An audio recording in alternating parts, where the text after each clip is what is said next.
Hello, knowledge seekers. In this episode of 20-Minute Books, we delve into Leading from Anywhere by David Burkus, published in 2021. This insightful book offers an in-depth look into the dynamics of leading a remote team. Burkus, a best-selling author and recognized business thought leader, guides readers through the intricacies of establishing a robust company culture, managing performance effectively, and running efficient virtual meetings.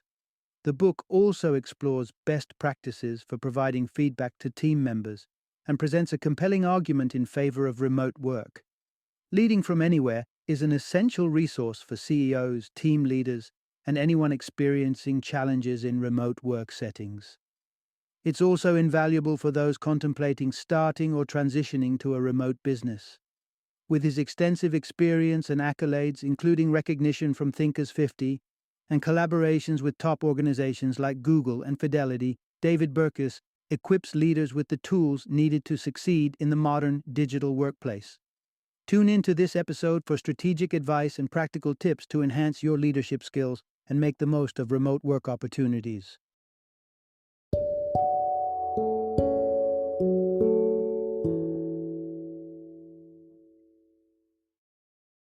Leading from Anywhere. Unlock the power and performance of remote teams. Introduction. Navigate the challenges of leading a remote team. In the wake of the COVID-19 pandemic, the world of work underwent a seismic shift. Offices emptied almost overnight as employees set up shop in their homes, from makeshift desks in quiet corners to full setups in garden sheds. This sudden transition tested the adaptability of businesses worldwide. Some companies navigated these changes with finesse, moving to remote work permanently, while others struggled significantly.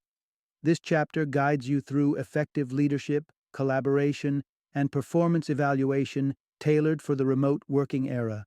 It moves beyond traditional, office-centric management techniques, offering fresh strategies grounded in today's virtual workplace realities.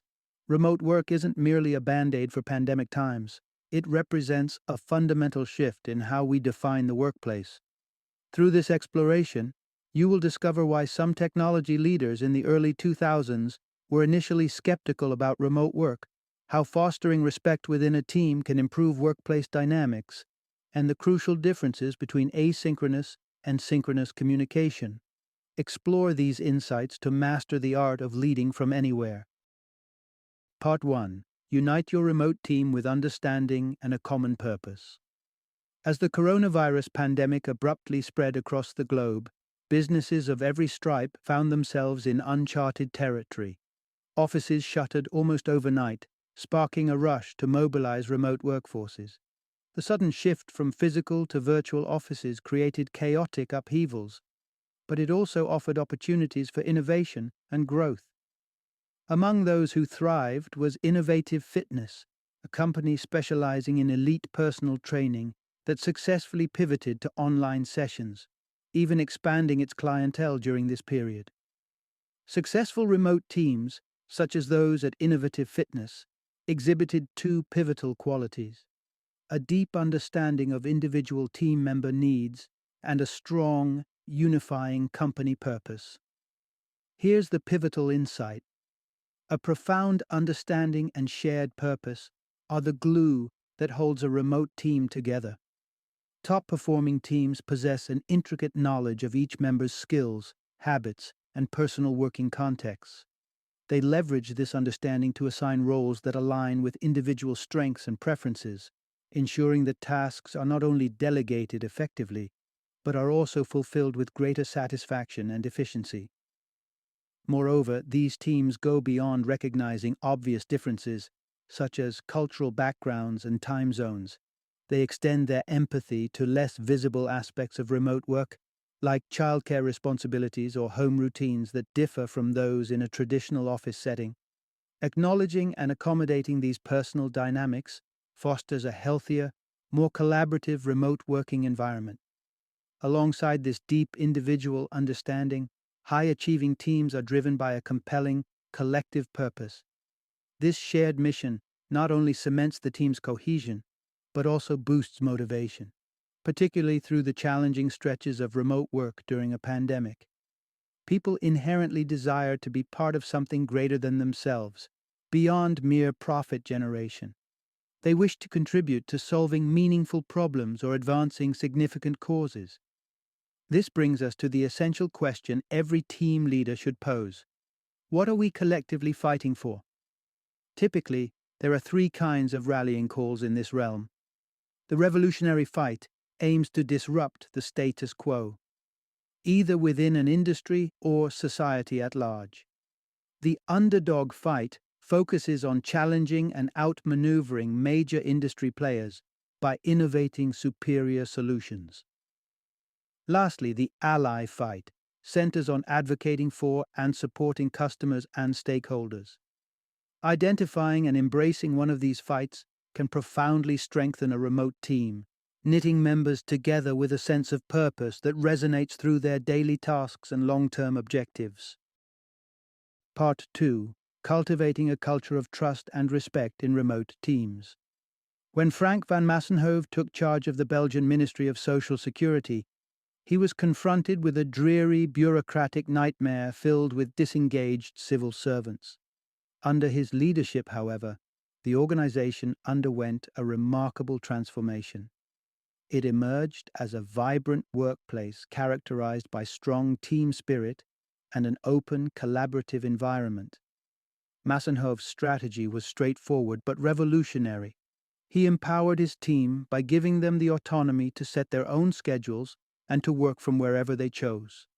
This radical shift centered around building a workplace culture founded on mutual trust and respect among all team members. Here's the central insight. For remote organizations, fostering a culture built on trust and respect isn't just important, it's essential. In the transition from physical offices to virtual workspaces, the significance of team culture is magnified. It becomes the binding force that holds everything together. Trust is the cornerstone of a robust team culture. It requires creating a safe work environment where people are free to express ideas and concerns without fear of humiliation or retribution. This concept of psychological safety, a term popularized by Amy Edmondson, encourages open communication and honesty, which not only smoothens day-to-day operations, but also encourages innovation and accountability. Respect is the second crucial element. To trust someone is to be open with them, but to respect someone means to value their contributions and listen to their viewpoints. Sadly, respect is not as prevalent in workplaces as it should be. A survey from 2013 revealed that just 54% of employees felt respected by their colleagues. This lack of respect can severely dampen workplace engagement, focus, and productivity. Fortunately, respect, like many behavioral traits, can be cultivated. It has been observed that just as rudeness can breed more rudeness, respect is also contagious. Putting this into practice, especially in a remote setting, means engaging in active listening, not speaking over or interrupting others, and maintaining open-mindedness in disagreements. Thus, the practical takeaway is this: prioritize trust and respect in all your interactions. By integrating these values into the core of your remote team's operations, you not only enhance teamwork and morale, but also set the stage for sustained productivity and success. Part 3. Balancing asynchronous and synchronous communication in remote work. At Basecamp, a software company known for its remote-first approach, the office is often referred to as an interruption factory by founder Jason Fried and key programmer David Heinemeier Hansson. They argued that traditional office settings, with their constant meetings and casual interruptions, can hinder productivity significantly. Despite their critique of office environments, they acknowledge the challenges of remote work, particularly the potential for isolation and miscommunication among team members. This understanding underlies their emphasis on mastering two crucial types of communication: asynchronous and synchronous. The core principle here is: efficient remote work hinges on a strategic mix of asynchronous and synchronous communication. Asynchronous communication allows information to be exchanged on one's own schedule without expecting immediate availability or responses from others. This typically involves tools like email, Slack, or shared documents. The key is to adjust expectations so that immediate replies aren't anticipated, allowing up to 24 hours for a response unless urgency dictates otherwise. For issues that need more immediate attention, synchronous methods are preferable. Asynchronous exchanges should be crafted carefully. Clarity and positivity are crucial to prevent misunderstandings and negative interpretations. A thoughtful, well-composed message can ensure information is conveyed effectively and warmly. On the other hand, synchronous communication requires real-time interaction and is typically used for discussions that need instant feedback, such as video calls. However, reliance on video calls for all synchronous communication isn't always optimal. Video calls can sometimes be inefficient, with participants potentially becoming distracted or disengaged. Research by Michael Krauss highlights an interesting alternative: voice-only communication. In his study, participants who conversed in the dark, relying solely on voice cues, understood each other's emotions more accurately than those who could see each other. This suggests that traditional phone calls might often be more effective than video calls, as they allow participants to focus purely on the voice, reducing misinterpretations and distractions. Indeed, while phone calls might seem less sophisticated than video conferencing tools, they offer a directness and simplicity that can enhance understanding and save time. Therefore, for remote teams, the best practice involves discerning when to use asynchronous methods for flexibility and independence, and synchronous methods, particularly voice calls, for clarity and emotional nuance. Balancing these communication styles is key to fostering a productive, connected, remote workforce. Part 4. Mastering the craft of effective virtual meetings. Video meetings have become a ubiquitous part of remote work, yet they often fall short of being productive due to their inherent challenges. However, when the need arises to unify the team or address something that requires visual aids, video meetings become indispensable. The trick is ensuring these meetings are efficient and engaging, rather than sources of confusion or boredom. Here's the guiding principle. Mastering virtual meetings is an art form, crucial for successful remote team management. Begin by defining a clear purpose for every meeting. Avoid vague or routine gatherings. Each meeting should aim to resolve a specific issue or address a particular topic. Limiting the focus to one main objective helps maintain clarity and direction. Next, consider the invite list carefully. It's unnecessary and counterproductive to include team members who don't have a stake or role in the agenda. Tailor your invites to include only those directly impacted by or involved in the meeting's purpose. Crafting a detailed agenda is another vital step. Rather than vague titles such as communication strategy, frame agenda, items as specific questions like how can we enhance our Twitter engagement. This approach ensures the meeting is actionable and centered on achieving tangible outcomes. Additionally, open the virtual meeting room 10 minutes early. This window allows participants to settle in and engage in preliminary small talk, which can help replicate the informal pre-meeting interactions that occur in physical offices. As the leader, log in even earlier to resolve any potential technical issues. Assign someone the role of minute taker to document the discussion's progress and key points. This record is invaluable for tracking ideas, decisions, and emerging issues. Conclude the meeting with a concise review of the discussions and decisions. Confirm that the meeting's purpose has been met and gather consensus, or address any lingering uncertainties. Lastly, leave the virtual meeting space open after the official end. Allowing team members to socialize post-meeting can foster camaraderie and replicate the natural informal interactions that follow in-person meetings, boosting team morale and unity. By adhering to these guidelines, you can transform necessary virtual meetings from mundane or chaotic to dynamic and effective, enhancing overall team productivity and engagement. Part 5. Focusing on communication over surveillance in remote performance management.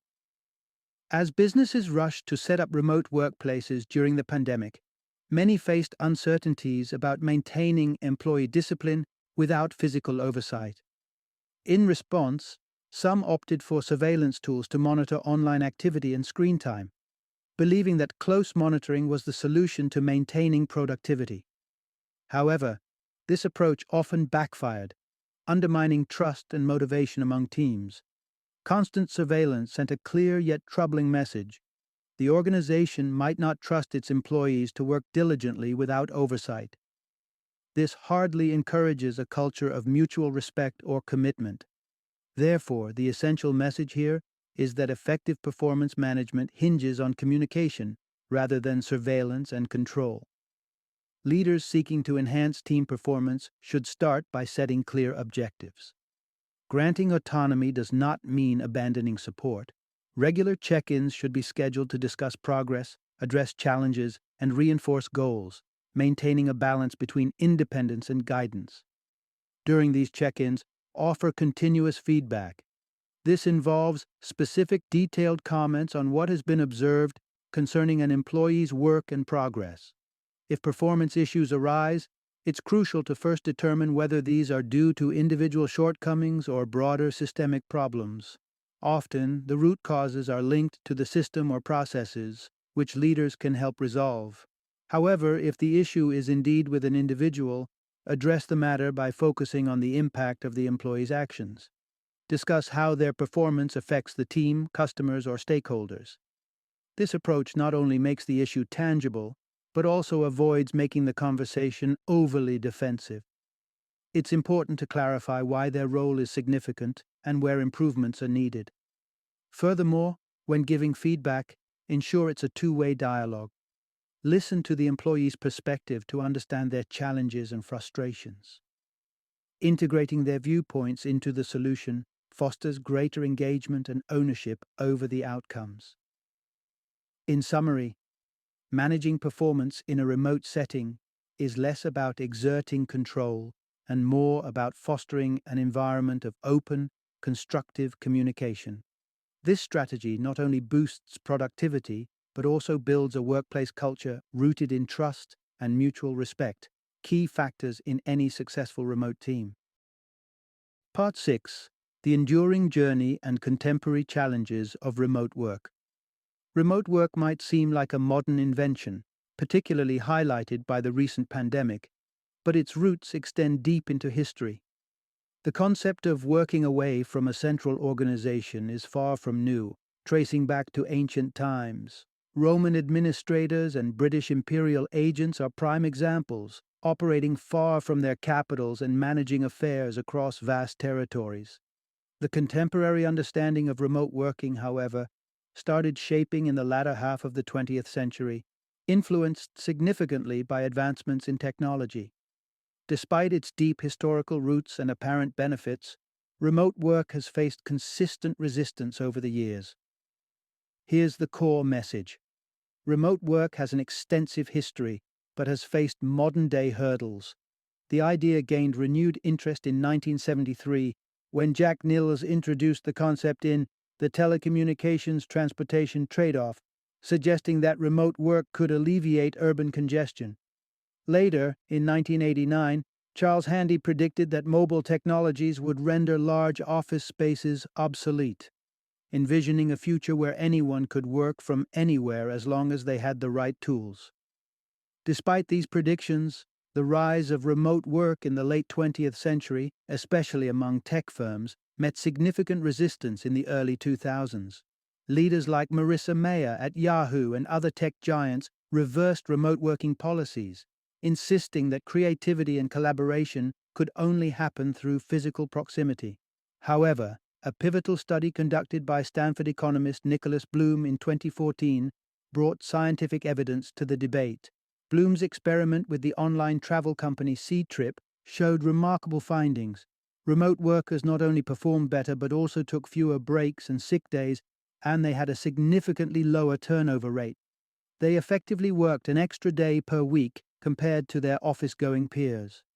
Despite these compelling benefits, many corporate leaders continued to favor traditional office environments, prioritizing perceived team cohesion over the proven productivity and satisfaction benefits of remote arrangements. Thus, while remote work is not a new idea, it has only recently begun to overcome long-standing biases and skepticism driven by necessity during the pandemic. This historical and ongoing struggle highlights both the potential and the challenges of remote work as we continue to understand and optimize its impact in a post-pandemic world. Final summary. In adapting to remote work, building and maintaining a strong team culture is crucial. This culture should be rooted in understanding and a shared purpose that aligns every team member with the organization's goals. Each member needs to feel valued and understood, not just as part of the workforce, but as an individual with unique situations and contributions. Communication remains a cornerstone of effective remote team management, utilizing a mix of asynchronous and synchronous methods. Asynchronous communication allows flexibility and respects individual schedules, vital in diverse and widespread teams. Synchronous communication, on the other hand, such as phone calls or video chats, fosters immediacy and clarity when addressing complex issues or brainstorming.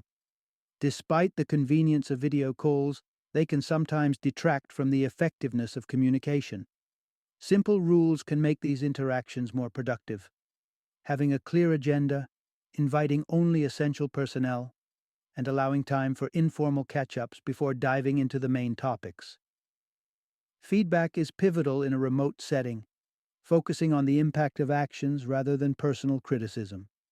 It is important that feedback sessions are dialogues rather than monologues, where team members have the opportunity to respond, reflect, and participate in crafting solutions. This collaborative approach not only enhances the feedback's effectiveness, but also reinforces trust and respect within the team. By integrating these practices, leaders can cultivate a remote work environment that is not only functional but thriving, ensuring team cohesion and sustained productivity across distances.